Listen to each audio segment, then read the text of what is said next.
तो it does not matter आपने अभी तक कार्बन को पढ़ा है, समझा है या नहीं समझा है, कोई क्लास मिस की है। ये टॉपिक जो मैं आज डिस्कस करने वाला हूँ आपसे, ये बिल्कुल फ्रेश टॉपिक्स हैं, बिल्कुल न्यू टॉपिक्स हैं, इनका पिछलों से कोई खास लिंक नहीं है, तो ये सबको समझ आ जाएंगे टॉपिक्स। ओके, तो हम डिस्कस करने वाले हैं कि कार्बन नो डाउट बहुत सारे कंपाउंड्स बनाता है, ठीक है, बहुत सारे कंपाउंड, जैसे methane, ethane, ethene, ethyne, propane, propene, propyne, इस तरह से बहुत सारे कंपाउंड्स बनाता है।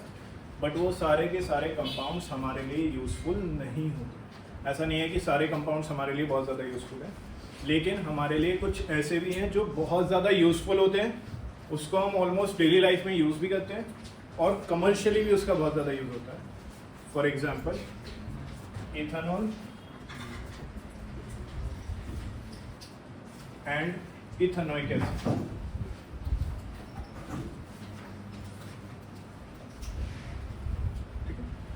एनसीईआरटी के अंदर हमें ये दो टॉपिक्स डिटेल में कहा गया है कि डिटेल में हमें इनको डिस्कस करना है, इनके फिजिकल प्रॉपर्टीज़ को भी डिस्कस करना है और इनकी केमिकल प्रॉपर्टीज़ को भी डिस्कस करना है। तो हम सभी बच्चे पेज नंबर 72 बोल रहे हैं एनसीईआरटी। मैं आपको बिल्कुल स्टार्टिंग से बता रहा हूँ, अभी तक जो मैंने आपको बताया उसमें मैंने आपसे डिस्कस किया है कि कार्बन जो है वो बहुत सारे कंपाउंड्स बनाता है, लेकिन वो सारे कंपाउंड्स हमारे लिए यूज़फुल हों ऐसा ज़रूरी नहीं, सिर्फ वो बना सकता है, ठीक है। लेकिन हाँ, कुछ कंपाउंड्स ऐसे भी हैं जो कि हमारे लिए डेली लाइफ में या कमर्शियल बेसिस पर बहुत ज़्यादा यूज़ होते हैं, जिनमें से दो हमें मेनली पढ़ने हैं। एक का नाम है इथेनॉल और एक का नाम है इथेनॉइक एसिड। तो इनकी हमें फिजिकल प्रॉपर्टीज़ भी पढ़नी है और केमिकल प्रॉपर्टीज़ भी पढ़नी है डिटेल में, उन्हें पढ़ना भी है और याद भी रखना है। तो हम एनसीईआरटी से पढ़ेंगे भी और उनके ही पॉइंट्स बनाएंगे, क्योंकि एनसीईआरटी में ये दो टॉपिक्स इतने अच्छे से दिए हैं कि नोट्स में भी हमें वही लिखना है, ठीक है। ये दो टॉपिक्स इतने अच्छे से, इतने डिटेल में और इतना शॉर्ट तरीके से बताया गया है, सही तरीके से बताया गया है कि नोट्स में भी हम वही पॉइंट्स लिखेंगे, बट हम पॉइंट्स की फॉर्म में लिखेंगे, ठीक है। तो हम पहले किसके बारे में पढ़ेंगे? इथेनॉल, और फिर किसके बारे में पढ़ेंगे? तो आप अपने पास हेडिंग बना रहे हैं, टू इम्पॉर्टेंट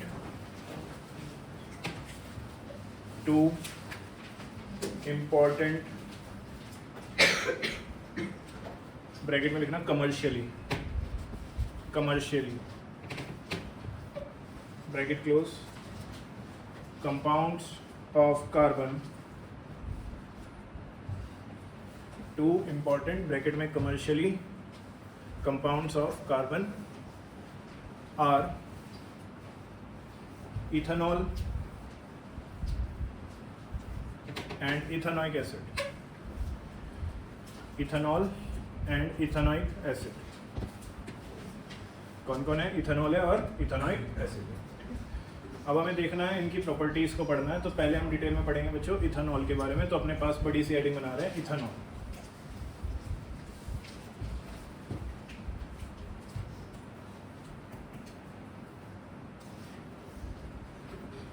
इथेनॉल का बच्चों फॉर्मूला होता है C2H5OH। ये हमने लाइफ प्रोसेस में भी पढ़ा हुआ है इथेनॉल का फार्मूला, ये हमने 9th क्लास में भी पढ़ा है इथेनॉल का फार्मूला, ये हमने 10th क्लास में कार्बन में भी पढ़ा है। इथेनॉल को हम इथाइल अल्कोहल के नाम से भी जानते हैं।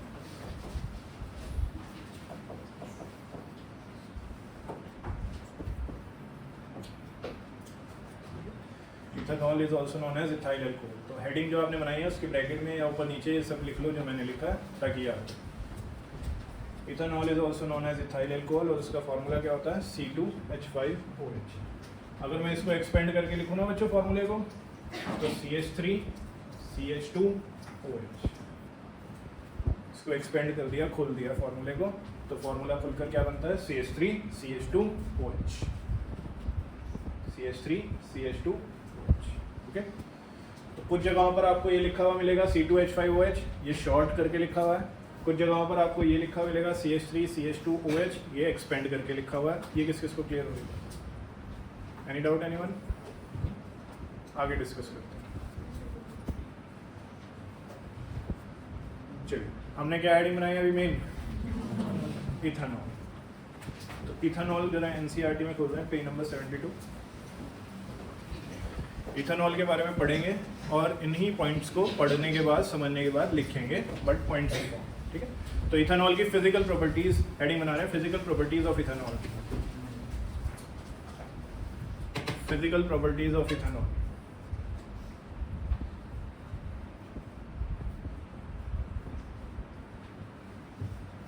फिजिकल प्रॉपर्टीज ऑफ इथेनॉल में देखो पहली लाइन में क्या लिखा है, ethanol is a liquid at room temperature. किस स्टेट में मिलता है ये? लिक्विड में मिलता है, ठीक है। कुछ सब्सटेंसेस ऐसे होते हैं जो सॉलिड स्टेट में मिलते हैं, कुछ गैस में मिलते हैं। इथेनॉल किस में मिलता है? तो पहले पॉइंट लिख रहे हैं, ethanol is liquid at room temperature. Ethanol is liquid at room temperature. Ethanol किस स्टेट में मिलता है? लिक्विड की स्टेट में मिलता है, ठीक है। आपको पता है जितनी भी अल्कोहलिक ड्रिंक्स होती हैं, ठीक है, जितनी भी अल्कोहल से रिलेटेड ड्रिंक्स बनती हैं उन सब में इथेनॉल का यूज़ किया जाता है। देखो नेक्स्ट लाइन में ये लिखा है, ethanol is commonly called alcohol and is the active ingredient of all alcoholic drinks. तो जो पर्सन अल्कोहल कंज्यूम करते हैं उन सब की अल्कोहलिक ड्रिंक्स में क्या मिला होता है? इथेनॉल। तो ये सेकंड पॉइंट है, इसको सेकंड पॉइंट बनाकर कॉपी करो। Ethanol is commonly called alcohol and is the active ingredient of all alcoholic drinks. Active ingredient मतलब इसी की हेल्प से बनाया जा रहा है। ये सेकंड पॉइंट है।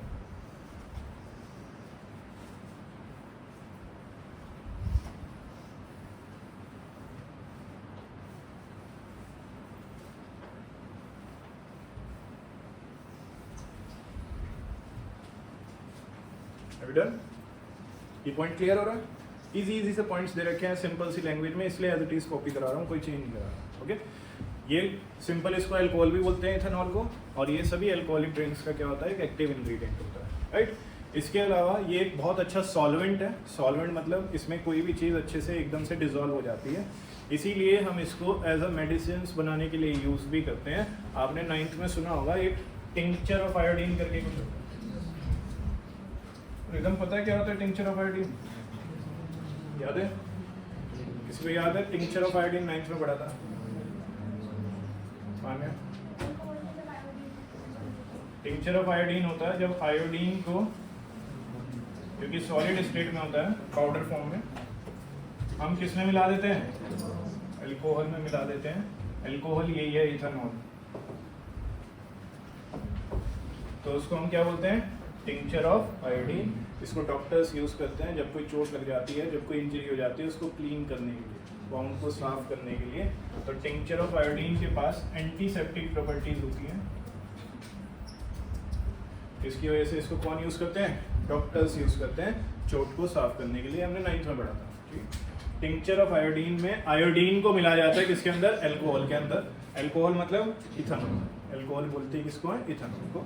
इसकी प्रॉपर्टीज कैसी होती हैं? एंटीसेप्टिक होती हैं, और इसलिए इसको डॉक्टर्स यूज़ करते हैं इंजरी को क्लीन करने के लिए, राइट। और क्योंकि इसको वाटर में ना मिलाकर अल्कोहल में मिलाया जा रहा है, इसलिए हम इसको बोलते थे नॉन एक्वस सोल्यूशन।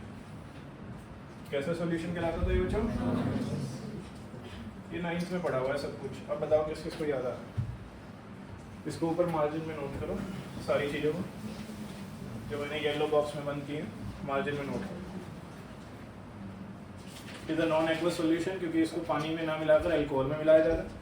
ये टिंक्चर ऑफ आयोडीन कहलाता है। इसमें आयोडीन को हम अल्कोहल में मिलाते हैं, अल्कोहल मतलब इथेनॉल, और ये एंटीसेप्टिक होता है, इसलिए इसको डॉक्टर्स यूज़ करते हैं इंजरीज को क्लीन करते हैं। तो ये गुड सॉल्वेंट है, इसलिए दवाइयाँ बनाने के लिए भी यूज़ होता है, जैसे कि tincture of iodine.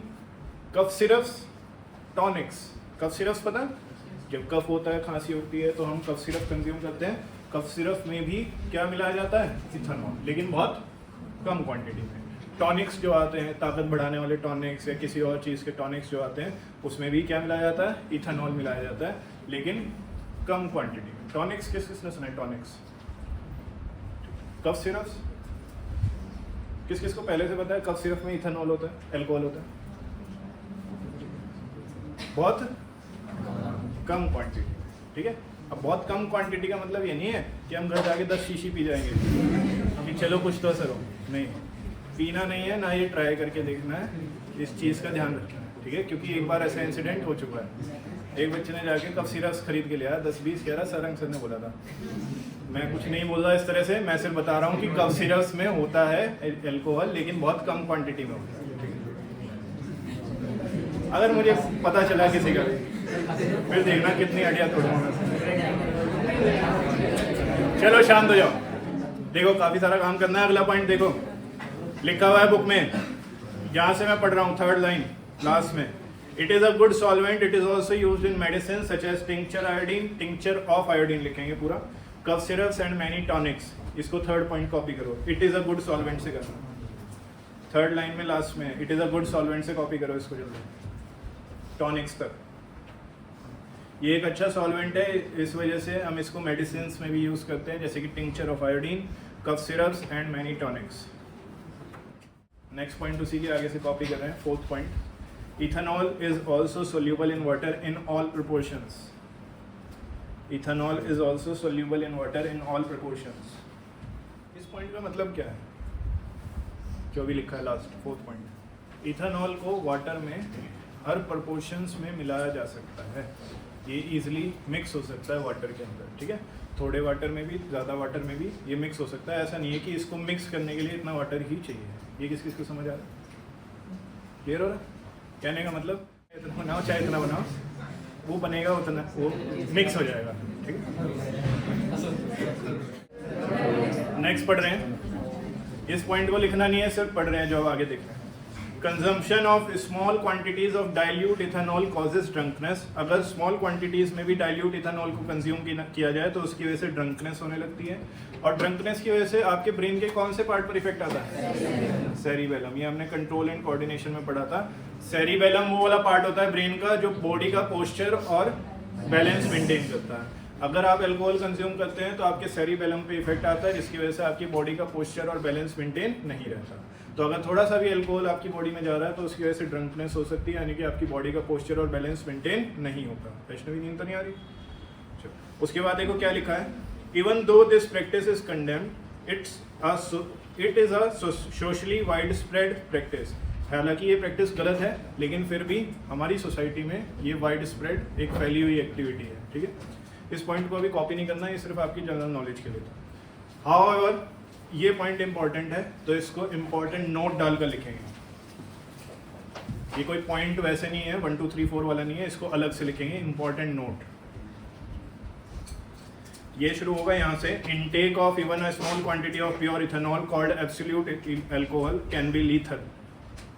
Also long term consumption of alcohol leads to many health problems. पूरा एंड तक कॉपी करें, फिर इसका पॉइंट का मतलब समझते। इस पॉइंट में ये कह रहा है, देखो अभी जो हमने डिस्कस किया था उसमें ये डिस्कस किया था कि अगर थोड़े अमाउंट में भी हम डाइल्यूट इथेनॉल कंज्यूम करते हैं तो उसकी वजह से ड्रंकनेस हो सकती है, वो अपने आप में एक प्रॉब्लम है।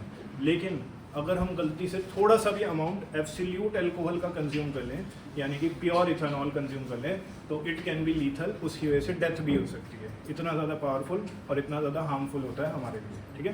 तो इस पॉइंट में क्या लिखा है आपने अभी कि it intake of even a small quantity of pure ethanol, pure ethanol को और क्या बोलते हैं, अंडरलाइन कर लो इसको, ये एजर्शन रीजन में एमसीक्यू में पूछा जाता है कि pure ethanol is also known as absolute alcohol.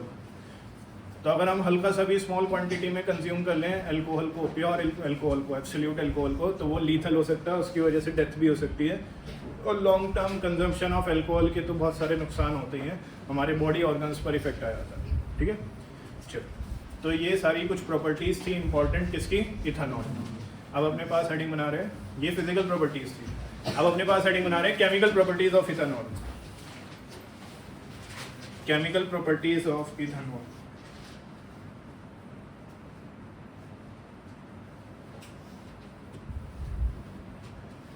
Chemical properties of ethanol. तो इथेनॉल की दो केमिकल प्रॉपर्टीज हैं। पहली प्रॉपर्टी की हेडिंग बना रहे हैं रिएक्शन विद सोडियम।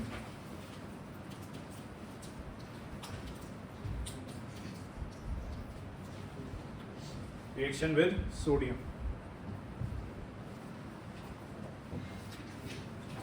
देखें इसको।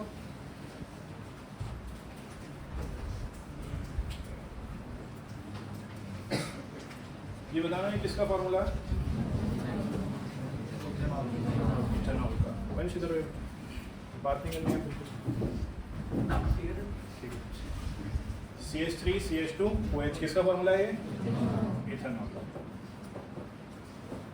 कंडेंस करके लिखा हुआ है, एक्सपेंड करके, एक्सपेंड कर रखा है CH3 CH2 OH, ठीक। अगर मैं इसमें Na डाल दूं, सोडियम, तो आपने मेटल्स एंड नॉन मेटल्स में पढ़ा था, सोडियम एक हाईली रिएक्टिव मेटल है, बहुत ज़्यादा रिएक्टिव मेटल है। अगर पानी में डाल देता हूँ तो आग लग जाती है, किसी को याद है ये बात। इतना हाईली रिएक्टिव को पानी में डालने से आग लग जाती है। तो अब पानी के साथ नहीं, अब हम उसकी रिएक्शन किसके साथ देख रहे हैं बच्चों? इथेनॉल के साथ। जब हम इथेनॉल के साथ सोडियम की रिएक्शन कराते हैं तो ये Na इस H की जगह आ जाता है। किसकी जगह आ जाता है? और यहाँ बनता है CH3COO Na। ठीक रह गया CH3 CH2 O Na। कुछ गलत लिखा है मैंने? नहीं, ठीक है। CH3 CH2, देखो ये CH3 as it is, CH2 as it is, O as it is, बस H को हटाकर उसकी जगह क्या लगाया? Na। ये पूरा का पूरा नेगेटिव होता है और ये पूरा का पूरा पॉजिटिव होता है, आयनिक होता है। मतलब ये कहने का मतलब ये कि इसके ऊपर पॉजिटिव चार्ज रहता है और इसके ऊपर नेगेटिव चार्ज रहता है। और साथ में कौन हटा था यहाँ से?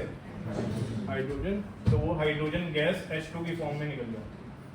किस फॉर्म में निकलती है वो? H2 की फॉर्म में।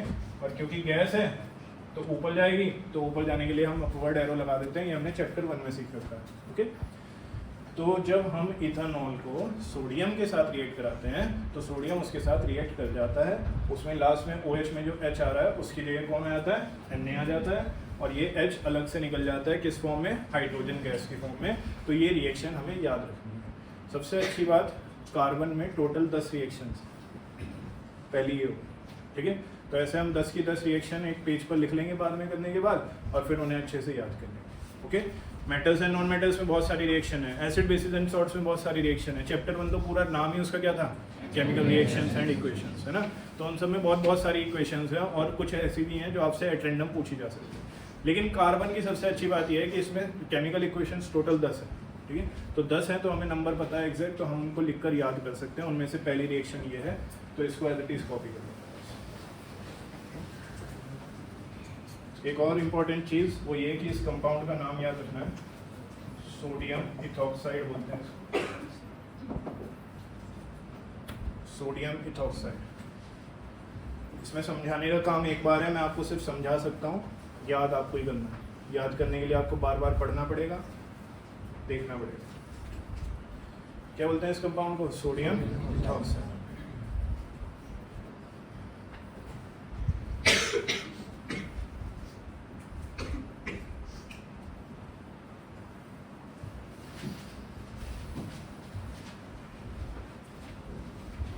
अपने पास सेकंड हेडिंग बना रहे हैं, second property, chemical property of ethanol की सेकंड प्रॉपर्टी में लिख रहे हैं डिहाइड्रेशन रिएक्शन। इसका नाम है special, dehydration reaction. Dehydration reaction bracket में लिख रहे हैं ethanol to unsaturated hydrocarbon, ethanol to unsaturated hydrocarbon, ethanol to unsaturated hydrocarbon, ethanol to unsaturated hydrocarbon। ये मैं इसलिए लिखवा रहा हूँ क्योंकि इस चैप्टर से क्वेश्चंस आते हैं आइडेंटिफिकेशन के लिए, या फिर आपसे पूछा जाता है कि अगर मुझे इथेनॉल को अनसैचुरेटेड हाइड्रोकार्बन में बदलना है तो कौन सी रिएक्शन, और इसका नाम क्या है रिएक्शन का? क्या नाम है इस रिएक्शन का? तो अभी सिर्फ समझना, लिखना मत। यहाँ पर हम क्या करते हैं, CH3 CH2 OH लेते हैं, जो कि किसका फार्मूला है? इथेनॉल का। इसके अंदर डालते हैं कंसंट्रेटेड H2SO4, वो भी हॉट, गर्म करके। एक तो पहले ही वो कंसंट्रेटेड H2SO4 है, ठीक है, ज़्यादा रिएक्टिव है, और उसको हमने क्या कर दिया? हॉट। तो जब हम इसको हॉट कंसंट्रेटेड एसिड को इसमें डालते हैं तो बच्चों इसमें से OH और एक H निकल जाता है। तो अब बताओ OH और एक H क्या बनाएंगे? H2। क्या बनाएंगे? OH और एक H मिलकर क्या बना लेंगे? ठीक है, तो एक H निकला था और एक OH निकला था, निकल गया। और क्या निकला? वो किस फॉर्म में निकला? H2O की फॉर्म। अब बचा क्या है? CH2 CH2 के बीच में कैसी बॉन्ड आएगी? डबल बॉन्ड आएगी। डबल बॉन्ड वालों को हम क्या बोलते थे? Unsaturated hydrocarbon. क्या कहलाते थे डबल और ट्रिपल बॉन्ड वाले? और इस वाले अनसैचुरेटेड हाइड्रोकार्बन का स्पेशल नेम क्या था? 2 कार्बन थे तो एथ, और डबल बॉन्ड थी तो तो इसका नाम क्या पड़ा था? क्या नाम पड़ा था? दोबारा समझने की कोशिश करते हैं। लिया क्या हमने? इथेनॉल। एक्सपेंड करके लिखा है या कंडेंस लिखा है? एक्सपेंड करके लिखा है इथेनॉल। इथेनॉल में क्या डाल रहे हैं? कंसंट्रेटेड H2SO4, वो भी हॉट करके, उसको गर्म करके डाल, ठीक है। इसमें टेम्परेचर भी अभी मैं लिखाऊंगा आपको, वो भी याद रखना है क्योंकि टेम्परेचर भी इसमें इंपॉर्टेंट है, ओके। जब आपने इसमें कंसंट्रेटेड H2SO4 डाला बच्चों, तो वो कंसंट्रेटेड H2SO4 इसमें से OH और एक H खींच लेता है। OH और एक H मिलकर क्या बनाते हैं? तो H2O खींच लिया, पानी निकाल लिया उससे, पानी निकाल लिया उससे बाहर, इसलिए इसको डिहाइड्रेटिंग रिएक्शन बोल रहे हैं। क्या बोल रहे हैं इसको? हाइड्रेट वर्ड आता है पानी के लिए, इसमें से पानी निकाल लिया तो इसलिए इसका क्या नाम पड़ा? ठीक है, समझ आ रहा है नाम क्यों पड़ा इसका नाम डिहाइड्रेशन रिएक्शन? जैसे आपने डिहाइड्रेशन सुना होगा, कई बार गर्मियों में बहुत सारे लोगों को हो जाता है, डॉक्टर्स को भी बोलते हुए सुना होगा कि इसको डिहाइड्रेशन हो रहा है। किस किस में सुनी है ये प्रॉब्लम? डिहाइड्रेशन का मतलब क्या होता है? पानी की कमी होना, पानी निकल जाना। क्या यहाँ पानी निकाल दिया? तो यहाँ पानी जो निकाल दिया गया है उसी वजह से हम इस रिएक्शन को क्या बोल रहे हैं? डिहाइड्रेशन रिएक्शन, ठीक है। और किसकी वजह से पानी निकला है? कंसंट्रेटेड H2SO4 की वजह से निकला है, इसलिए वो कहलाएगा डिहाइड्रेटिंग एजेंट। क्या कहलाएगा वो? पानी अपने आप तो नहीं निकला अल्कोहल में से, पानी को किसने निकाला? कंसंट्रेटेड H2SO4 ने निकाला, इसलिए वो क्या कहलाएगा? Dehydrating agent. तो इस रिएक्शन में इथेनॉल इथीन में कन्वर्ट हो गया। इस रिएक्शन में इथेनॉल अनसैचुरेटेड हाइड्रोकार्बन बन गया क्योंकि इसमें डबल बॉन्ड आ रही है। इसमें डबल बॉन्ड या ट्रिपल बॉन्ड आती है, उसको हम क्या बोलते थे? Unsaturated hydrocarbon. क्या बोलते हैं उसको? बताओ किस किस को समझ क्लियर हो रहा है सभी को? तो यहाँ पर आपका इथेनॉल कंसंट्रेटेड H2SO4 के साथ रिएक्ट करता है और क्या बनाता है? अनसैचुरेटेड हाइड्रोकार्बन, जिसको हम क्या बोलते हैं? इथीन। और साथ में कौन निकल जाता है? वाटर निकल जाता है। इस वजह से इस रिएक्शन को हम किस नाम से जानते हैं? अभी इसमें पहले कुछ लिखते हैं, रिएक्शन कॉपी करने से पहले लिखो।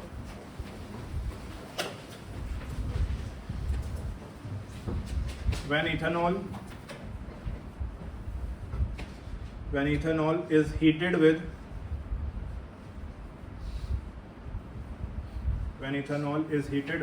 concentrated sulfuric acid, H2SO4 को सल्फ्यूरिक एसिड बोलते हैं। When ethanol is heated with concentrated sulfuric acid at 443 Kelvin, then it gives ethene. When ethanol is heated with concentrated sulfuric acid at 443 Kelvin, temperature को underline कर लो, याद रखना है, then it gives ethene. तो वो क्या देता है? इथीन। किसमें कन्वर्ट हो जाएगा इथेनॉल? इथीन में। तो पेपर में क्वेश्चन ऐसे भी आ सकता है, write a reaction to convert ethanol into ethene. तो ये क्वेश्चन भी अपने पास लिख लो, यहाँ पर मार्जिन में लिख लो ताकि याद रहे। Write a reaction to convert ethanol into ethene. Write a reaction to convert ethanol into ethene. Also write its special name.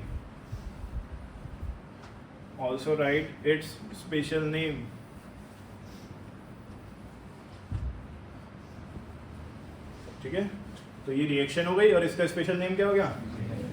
Dehydration reaction. ये डिहाइड्रेशन रिएक्शन क्यों है?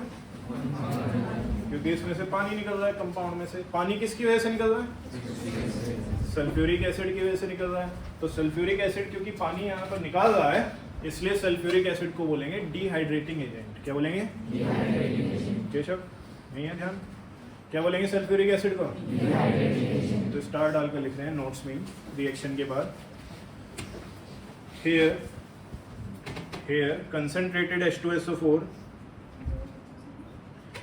Here concentrated H2SO4 acts as a dehydrating agent. Concentrated H2SO4 acts as a dehydrating agent. यहाँ पर concentrated H2SO4 किस तरह से act कर रहा है? Dehydrating agent. So this is all about ethanol. Ethanol के बारे में यही सब चीज़ें आपसे पूछी जा सकती हैं। कितनी फिजिकल प्रॉपर्टीज लिखी हैं इसकी? 4। और कितनी केमिकल प्रॉपर्टीज लिखी हैं इसकी? 2। तो यही सब हमें याद रखना है। ओके, अर्नब जाना है क्लास? तो यहाँ पर देखो फटाफट से इथेनॉल के बारे में रिवाइज करते हैं। इथेनॉल को और क्या बोलते हैं? इथाइल अल्कोहल या फिर एब्सोल्यूट अल्कोहल। ठीक है, एब्सोल्यूट अल्कोहल तब बोलते हैं जब प्योर इथेनॉल हो। कैसा इथेनॉल हो? ये सब समझ आ रहा है? पहली प्रॉपर्टी थी इथेनॉल लिक्विड होता है रूम टेम्परेचर पर। किस स्टेट में मिलता है? लिक्विड की स्टेट में मिलता है। दूसरी प्रॉपर्टी क्या थी? पढ़ो देखो क्या था। एक एक्टिव इंग्रेडिएंट है सभी अल्कोहलिक ड्रिंक्स का। तीसरी प्रॉपर्टी ये थी कि ये एक अच्छा सॉल्वेंट है और मेडिसिन बनाने में यूज होता है, जैसे tincture of iodine, cough syrups और टॉनिक्स। इसके अलावा ये गुड सॉल्वेंट है और ये वाटर में हर एक प्रपोर्शन में मिल जाता है। It can be dissolved in water in all proportions. ये कुछ फिजिकल प्रॉपर्टीज थी। फिर हमने ये पढ़ा था कि इथेनॉल कंज्यूम करने से, डाइल्यूट इथेनॉल को भी अगर हम कंज्यूम कर रहे हैं तो उसकी वजह से ड्रंकनेस हो सकती है, और अगर हमने प्योर इथेनॉल कंज्यूम कर लिया तो उसकी वजह से डेथ भी हो सकती है। ठीक है, प्योर इथेनॉल को और क्या बोलते हैं? Absolute alcohol. ठीक है, इसके अलावा हमने क्या पढ़ा है? इसके अलावा हमने पढ़े हैं उसकी केमिकल प्रॉपर्टीज, जिसमें पहली केमिकल प्रॉपर्टीज थी सोडियम के साथ। सोडियम ने क्या करा था? लास्ट वाले H को हटा दिया था और उसकी जगह जाकर खुद बैठ गया था। कौन सी गैस निकली थी इसमें? दूसरी प्रॉपर्टी जो हमने पढ़ी है उसका स्पेशल नेम है, क्या नाम है उसका? इसमें इथेनॉल लेते हैं, क्या डालते हैं उसमें? हॉट कंसंट्रेटेड H2SO4 डालते हैं। ये रिएक्शन कॉपी कर लिया आप लोगों ने? ये रिएक्शन कॉपी कर लो बोर्ड से। हॉट कंसंट्रेटेड H2SO4 डालते हैं, एट 443 केल्विन पर हीट करते हैं और इथेनॉल किस में कन्वर्ट हो जाता है? इथीन में। क्योंकि वाटर इसमें अलग हो जाता है इसलिए इसको डिहाइड्रेशन रिएक्शन बोलते हैं। वाटर H2SO4 की वजह से अलग हो रहा है इसलिए वो डिहाइड्रेटिंग एजेंट कहलाता है।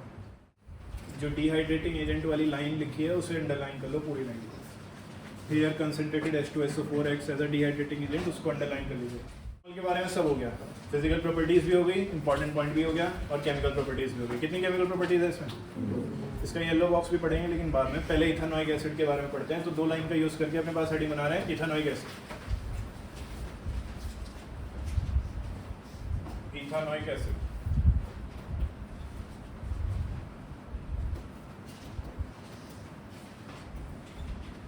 इथेनॉइक एसिड को बच्चों हम एसिटिक एसिड के नाम से भी जानते हैं। और इसका फॉर्मूला होता है CH3COOH। Ethanoic acid also known as acetic acid, इसका फॉर्मूला होता है CH3COOH। ये सब चीज़ें देख लेना हेडिंग के साथ ही। पढ़ते हैं, कुछ खास बातें पढ़ते हैं इथेनॉइक एसिड के बारे में। किसी को पता है इथेनॉइक एसिड डेली लाइफ में कहाँ यूज़ होता है? डेली लाइफ में कहाँ यूज़ होता है? कहाँ पर? विनेगर सुना है? सिरका है ना, जो चाउमीन में डलता है वो वाला सिरका, या प्याज जो होती है सिरके वाली, अनियन जो आपने खाई होगी होटल्स वगैरह में, रेस्टोरेंट्स वगैरह में मिलती है। तो वो जो सिरका होता है ना, सिरके में इथेनॉइक एसिड मिला रहता है लेकिन ओनली 5 to 8%। ठीक है, बहुत कम अमाउंट में मिला होता है। इथेनॉइक एसिड वैसे ही कि वीक एसिड में काउंट होता है। ठीक है, तो थोड़ा सा पढ़ते हैं इथेनॉइक एसिड के बारे में। देखो पेज नंबर 73 पर हैं हम लोग। इथेनॉइक एसिड मिल रही है सबको heading, properties of ethanoic acid. आप भी अपने पास हेडिंग बना रहे हैं, प्रॉपर्टीज ऑफ इथेनॉइक एसिड्स। ये सारी की सारी प्रॉपर्टीज फिजिकल वाली हैं जो भी डिस्कस करेंगे।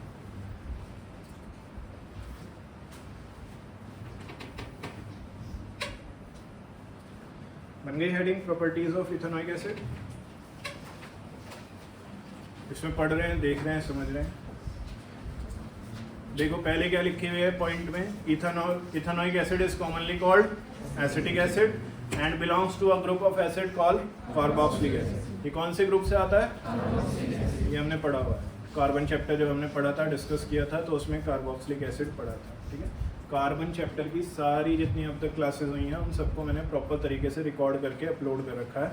आप चैनल पर जाकर प्लेलिस्ट से वहाँ से कवर कर सकते हो, रिवाइज कर सकते हो। सबके लिए रिवाइज करना ज़रूरी है, चाहे किसी ने क्लासेस अटेंड की हैं या नहीं की हैं, वहाँ से रिवाइज कर लेना सारे टॉपिक्स को प्रॉपर तरीके से, क्योंकि इसका टेस्ट है आपका, जो ये अब वेडनेसडे या थर्सडे में से किसी एक दिन आपका टेस्ट होगा। ठीक है, इसमें कार्बन आ रहा है, मैग्नेटिक इफेक्ट्स आ रहा है, और बायो का जो अभी हुआ है हेरिडिटी आ रहा है। ठीक है, 3 चैप्टर्स आ रहे हैं। क्लियर है? चलो, तो कार्बन सबको पढ़ना है। ओके, क्योंकि कार्बन का टेस्ट अभी नहीं हुआ है तो कार्बन सबको पढ़ना है। रिवीजन भी मैं कार्बन से ही शुरू करा रहा हूँ। ओके, रिवीजन भी हम कार्बन से शुरू करेंगे। रिवीजन शुरू करना ना आप सारे चैप्टर्स का, मैथ्स के भी हमारे सारे चैप्टर्स कंप्लीटेड हैं और साइंस के भी हमारे सारे चैप्टर्स कंप्लीटेड हैं, बस कार्बन का ये थोड़ा सा रह रहा है और उसके 1-2 क्वेश्चन रह रहे हैं हेरिडिटी के, ठीक है। ब्लड ग्रुप वाला भी मैं उसी में क्वेश्चन की फॉर्म में ही कराता हूँ। एक ब्लड ग्रुप वाला टॉपिक है, कुछ बच्चे कह रहे थे नहीं हुआ, वो मैं क्वेश्चन की फॉर्म में कराता हूँ ब्लड ग्रुप वाला, ओके। तो ये सब चीज़ें आपकी ख़त्म हो जाएंगी और साथ के साथ आपका रिवीजन शुरू हो जाएगा। क्वेश्चन बैंक चाहिए, लेकिन अब मुझे सबके पास मास्टरमाइंड का बोल रखा है मैंने, अभी तक भी नहीं लाए हो तो परसों तक सबके पास होना चाहिए। और परसों आकर मुझे कोई ये मत कहना कि आज ट्यूसडे था इसलिए शॉप्स बंद थी। परसों तक के टाइम का मतलब है तो आज लाना या कल लाना, ठीक है। चलो यहाँ पर पहला point as it is copy कर लो।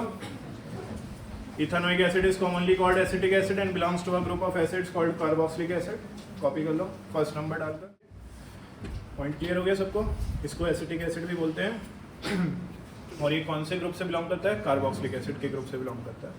इसके अलावा सेकंड पॉइंट जो हम लिख रहे हैं उसमें क्या है कि 5 to 8% अगर मैं इथेनोइक एसिड को पानी में मिला दूँ, मतलब पानी ज़्यादा लिया और इथेनोइक एसिड सिर्फ कितना मिलाया? 5 to 8%, तो जो सॉल्यूशन बनता है उसको हम बोलते हैं विनेगर। विनेगर जो हिंदी में कहलाता है सिरका, उसको हम चाउमीन में भी यूज़ करते हैं, प्याज में भी यूज़ करते हैं या अचार में भी यूज़ करते हैं, उनको सबको प्रिजर्व करने के लिए। क्या करने के लिए? उनको प्रिजर्व, ताकि वो लंबे समय तक यूज़ हो सके, ठीक है। तो देखो नेक्स्ट पॉइंट ये लिखा हुआ है 5 to 8% of acidic acid in water is called vinegar and is use widely as a preservative in pickles. Preservative मतलब उसको बचा के रखेगा, लंबे समय तक उसको यूज कर सकते हैं। पिकल्स का मतलब क्या होता है? तो सेकंड पॉइंट कॉपी कर लीजिए। कोई दिक्कत किसी वर्ड में, किसी लाइन में आ रही है तो प्लीज पूछ लीजिए। ये पॉइंट्स एनसीईआरटी से इसलिए कॉपी करा रहा हूँ क्योंकि ये बहुत पहले से ही शॉर्ट है अपने आप में। कितने % इथेनोइक एसिड मिलाना पड़ेगा पानी में ताकि क्या बन सके? विनेगर को एज अ प्रिजर्वेटिव यूज किया जाता है, ठीक है। नेक्स्ट पॉइंट देखो, melting point of pure ethanoic acid is 290 kelvin. अगर मुझे इसको सेल्सियस में कन्वर्ट करना हो तो कितना बैठेगा? पहले समझने पर फोकस करो, नोट करने के लिए टाइम मिलेगा। अगर मुझे इसको डिग्री सेल्सियस में कन्वर्ट करना हो तो कितना बैठेगा? याद करो, केल्विन से डिग्री सेल्सियस में कन्वर्ट करना सीखा था 9th में। कितना बैठेगा? 17 डिग्री सेल्सियस। ये बैठेगा? तो 17 डिग्री सेल्सियस पर ये मेल्ट होना शुरू होता है, तो मतलब 17 डिग्री से अगर कम होगा तो ये क्या करेगा? जम जाएगा। क्या करेगा ये? तो रखा रखा इथेनोइक एसिड जम जाता है विंटर सीजन्स में, जहाँ पर ज़्यादा ठंडा मौसम रहता है। Melting point of pure ethanoic acid is 290 kelvin and hence it often freezes during winter in cold climates. जब विंटर पड़ती है, कोल्ड क्लाइमेट होता है, तो ये रखा रखा जम जाता है। जैसे नारियल का तेल देखा आपने, कोकोनट ऑयल भी तो रखा रखा जम जाता है। किस किस को पता है बात? ऐसे ही इथेनोइक एसिड भी रखा रखा सर्दियों में जम जाता है, इसलिए इसको ग्लेशियल एसिटिक एसिड भी बोलते हैं। देखो आगे ये लिखा है, this give rise to its name glacial acetic acid. इसी वजह से इसको क्या बोला जाता है? ये इंपॉर्टेंट पॉइंट है, तो इसको इंपॉर्टेंट मार्क करके 3rd नंबर डालकर कॉपी कर लो। पॉइंट 3rd ही है, बस इस पर इंपॉर्टेंट लिख लेना और ग्लेशियल एसिटिक एसिड को अंडरलाइन कर लेना। नेक्स्ट पॉइंट लिखो, ethanoic acid is a weak acid. Ethanoic acid is a weak acid. ये एक वीक एसिड के तौर पे यूज होता है, मतलब ये आयनाइज पूरा नहीं होता। याद कीजिए, हमने एसिड बेसिस एंड सॉल्ट्स में स्ट्रॉन्ग एसिड और वीक एसिड के बारे में पढ़ा था। स्ट्रॉन्ग एसिड वो होते हैं जो H+ आयन ज़्यादा देते हैं, कम्प्लीटली आयनाइज हो जाते हैं, उनको स्ट्रॉन्ग एसिड बोलते हैं। जैसे कि HCl, जैसे कि H2SO4, जैसे कि नाइट्रिक एसिड HNO3, ये सब स्ट्रॉन्ग एसिड्स हैं। लेकिन अगर मैं CH3COOH की बात करूँ, इथेनोइक एसिड की बात करूँ, तो ये कम्प्लीटली आयनाइज नहीं होता, ये इतने ज़्यादा H+ आयन्स नहीं देता है, इसलिए वीक एसिड। कैसा एसिड है ये? तो अगर आपसे कोई पूछे कि HCl और इथेनोइक एसिड कौन ज़्यादा स्ट्रॉन्ग है? HCl। और इथेनोइक एसिड क्या है? Weak acid. वीक एसिड है तभी तो इसे सिरका बनाने के लिए यूज़ कर रहे हैं, तभी तो हम इसे कंज्यूम कर पाते हैं इसे, ठीक है। तो ये कैसा एसिड है? तो ये तो कुछ फिजिकल प्रॉपर्टीज़ हो गई जो उसकी हमने पढ़ ली है इथेनोइक एसिड की। अब हमें डिस्कस करनी है उसकी, तो अब हेडिंग बनाओ अपने पास, chemical properties of ethanoic acid. Chemical properties of ethanoic acid.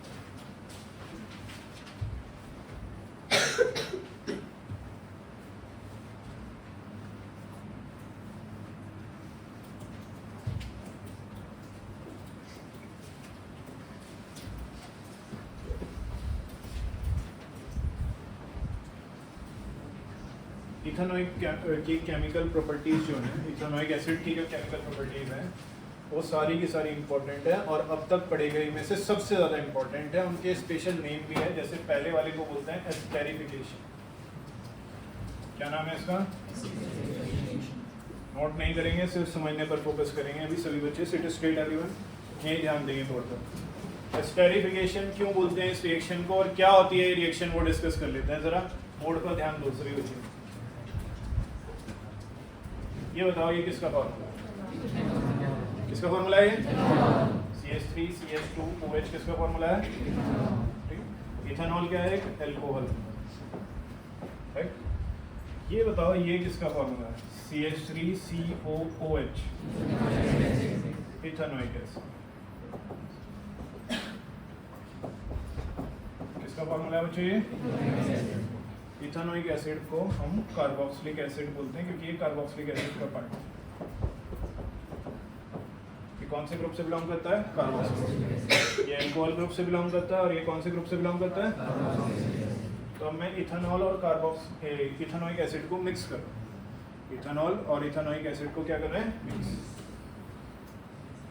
आपने आज जो मेन हेडिंग बनाई है वो क्या बनाई थी बच्चों? जहाँ से शुरू की है क्लास। इंपॉर्टेंट कार्बन कंपाउंड्स कौन कौन से थे? तो हमने इथेनॉल और इथेनॉइक एसिड दोनों ले लिए इस बार और दोनों को क्या कर रहे हैं? मिक्स कर रहे हैं। ठीक है, दोनों को मिक्स कर रहे हैं in the presence of any acid. किसी एसिड की प्रेजेंस में इनको मिक्स कर रहे हैं और जब हम इनको ऐसे मिक्स करते हैं तो ये बनाते हैं CH3 COO CH2 CH3 plus H2। ये जो कंपाउंड बन रहा है CH3 COO CH2 CH3, ये स्पेशल कंपाउंड का जो नाम है वो है एस्टर। क्या बोलते हैं इसको? अब आपको समझ आ रहा होगा इस रिएक्शन का नाम क्या पड़ा है? क्योंकि यहाँ पर जो कंपाउंड बन रहा है उसका नाम क्या है? एस्टर। एस्टर का फ़ायदा क्या है? एस्टर की खास बात ये होती है कि इसकी स्मेल काफ़ी अच्छी होती है, प्लीजेंट स्मेल होती है इसकी। तो जो आपके परफ्यूम्स आते हैं ना, परफ्यूम्स को बनाने में एस्टर का यूज़ किया जाता है। जो आपके खाने में एसेंस यूज़ होते हैं, फ्लेवर एसेंस जो आते हैं जिनसे टेस्ट आता है, तो उसको बनाने के लिए किसका यूज़ होता है? एस्टर का यूज़ होता है, क्योंकि इसकी क्या होती है? एक अच्छी स्मेल होती है। तो एस्टेरिफिकेशन रिएक्शन में ये जो एस्टर बना है इसकी अच्छी स्मेल होने की वजह से हम इसका यूज़ करते हैं परफ्यूम्स बनाने के लिए। क्या बनाने के लिए? परफ्यूम्स या फ्लेवर एसेंस जो होते हैं उनको बनाने के लिए यूज़ करते हैं, क्योंकि इसकी एक अच्छी स्मेल होती है। एस्टर बनाने के लिए रिएक्शन कौन सी करनी पड़ेगी? एस्टेरिफिकेशन रिएक्शन करने के लिए इथेनॉल और इथेनॉइक एसिड जो दो सबसे इंपॉर्टेंट कमर्शियली कंपाउंड्स हैं उनको मिलाना पड़ेगा in the presence of acid. तो जब इन दोनों को हम मिलाएंगे तो हमारे पास जो कंपाउंड बनेगा CH3 COO CH2 CH3 बनेगा। इसी कंपाउंड को हम क्या बोलते हैं? एस्टर। कौन अलग हो जाएगा? इसको थोड़ा और शॉर्ट में भी लिखा जा सकता है CH3 COO, इन दोनों को कंबाइन कर दें तो C2 और H5। तो ऐसे भी लिख सकते हैं इसको CH3 COO C2 H5, CH3 COO C2 H5। Clear है? तो ये रिएक्शन क्या कहलाती है बच्चों? एस्टेरिफिकेशन। तो आपने पहले नंबर पर हेडिंग बनानी है एस्टेरिफिकेशन और उसमें लिखना है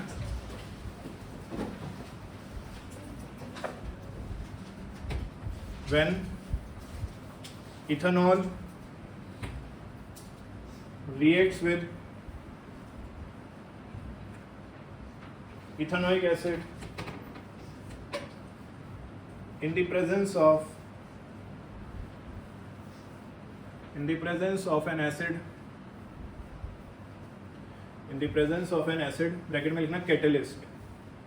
यहाँ पर ये जो दूसरा एसिड यूज हो रहा है ये एक कैटलिस्ट है।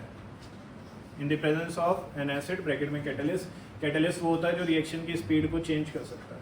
तो यहाँ पर ये जो एरो के ऊपर एसिड लिखा हुआ है ये एसिड सिर्फ और सिर्फ रिएक्शन की स्पीड को बढ़ा रहा है। ठीक है? टू फॉर्म, ब्रैकेट क्लोज करके, to form ester, full stop. This reaction is known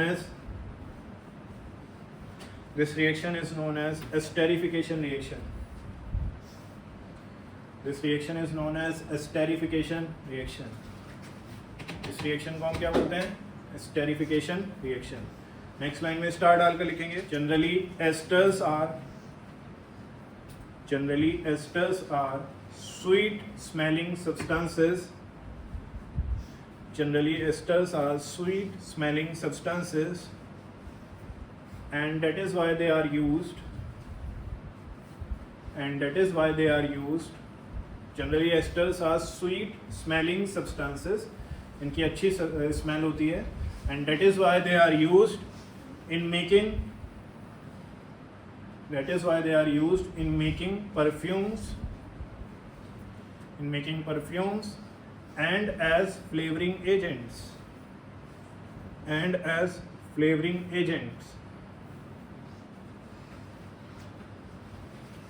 ठीक है, इनकी स्वीट स्मेल होने की वजह से हम इनको परफ्यूम्स और फ्लेवरिंग एजेंट्स बनाने के लिए यूज़ करते हैं। रिएक्शन कॉपी कर लीजिए, रिएक्शन कॉपी करते करते याद करनी है, इसको किसी से भी पूछ सकता हूँ। जरा देखना बोर्ड पर, CH3 CO C2H5 किसका फार्मूला है? एस्टर। अगर आप एस्टर पर NaOH डाल दो, NaOH जो कि क्या है? सोडियम हाइड्रोक्साइड, जो कि एक बेस है, वाटर सोल्यूबल बेस है, इसलिए इसको एल्कली बोलते हैं। क्या बोलते हैं इसको? Water soluble bases are known as alkali. ऊपर मार्जिन में लिख लो, ये एसिड बेसिस में पढ़ा हुआ है। Water soluble bases are known as alkali, ये एसिड बेसिस में पढ़ा हुआ है ऑलरेडी, फिर भी लिख लो। Water soluble bases are known as alkali,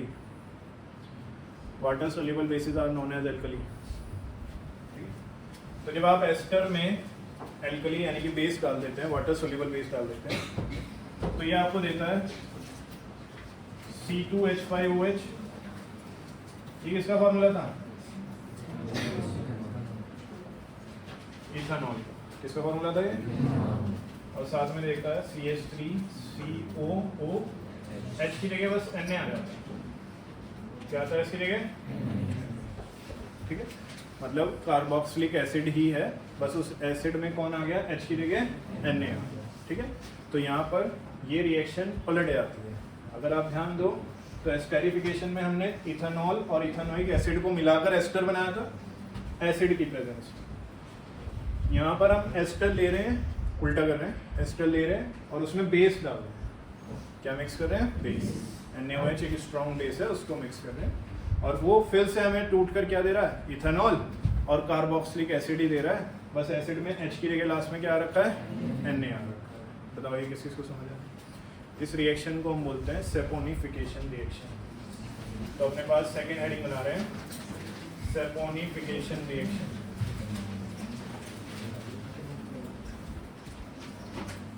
saponification reaction में लिख रहे हैं, लिखो जो मैं बोल रहा हूँ। When ester is treated with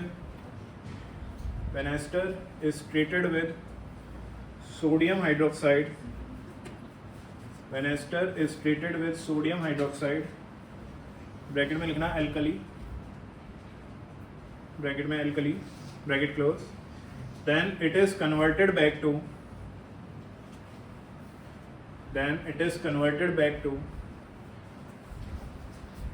alcohol, bracket में लिखना ethanol, and sodium salt of carboxylic acid, sodium salt of carboxylic acid, ये sodium salt of carboxylic acid, इसको हम बोलते हैं सोडियम एसीटेट या फिर sodium ethanoid.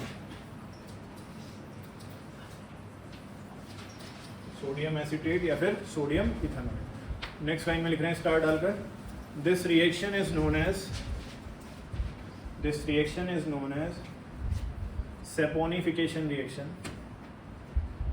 This reaction is known as saponification reaction, as it is used